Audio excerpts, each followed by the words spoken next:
ఈ రోజు వచ్చరికి మనం జనాలేని రెస్టారెంట్ కి అయితే వెళ్ళి ఫుడ్ అయితే టేస్ట్ చేయబోతున్నాము. ఆ రెస్టారెంట్ ఎత్తుకుతుంటే నాకైతే ఈడ థిక్ షేక్ ఫ్యాక్టరీ అని ఒకటి కనబడ్డది. ఈడైతే అసలు జనాలే లేరు. ఇంకా లోపలికైతే వెళ్ళిపోయి వీళ్ళ దగ్గర ఏదైతే ఐటమ్ తక్కువ సేల్ అవుతుందో అదైతే మనం ఆర్డర్ అయితే ఇచ్చేసి టేస్ట్ అయితే చేద్దాం అనమాట.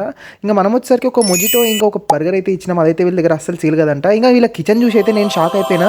మొత్తం కాక్రోచ్లు అయితే దండయాత్ర చేస్తున్నాయి వీళ్ళ కిచెన్ లో, యుద్ధాలే చేస్తున్నాయి. నేనేమో వీళ్ళ కిచెన్ చూసుకోకుండా ఆర్డర్ అయితే ఇచ్చేసిన. ఇప్పుడు ఏమైతుందో ఏమో నాకైతే తెలియదు. మేము ఒక ఫుడ్ ఛాలెంజ్ చేద్దామని వస్తే వీలైతే నాకు పెద్ద ట్విస్టే ఇచ్చారు. ఇంకా మనకు వేరే ఛాన్స్ లేదని చెప్పి ఇంకా ఫుడ్ అయితే టేస్ట్ చేద్దామని ఫిక్స్ అయిపోయినా. ఇంకా ఇది తీసుకుపోయి టేబుల్ మీద కూర్చొని ఫుడ్ అయితే టేస్ట్ చేసిన. బర్గర్ అయితే వరస్ట్ ఉండే. లోపల మొత్తం చికెన్ మాడిపోయింది, మొత్తం వరస్ట్ అయితే ఉండే అనమాట. నేను ఆర్డర్ ఇచ్చిన మొజిటో అయితే ఇంకా వరస్ట్ ఉండే అనమాట. తాగడానికి కూడా ఎట్లనో అనిపించిండే. ఇంక ఇప్పుడు అర్థమైంది ఈ రెస్టారెంట్ కి ఎందుకు ఎవరు వస్తలేరు అని చెప్పి. వచ్చేసరికి ఫుడ్ ఆర్డర్ ఇచ్చిన కాక్రోచ్ చూసిన కాబట్టి నాకైతే ఛాన్స్ లేకుండే. కానీ మీరైతే అసలు వెళ్ళకండి.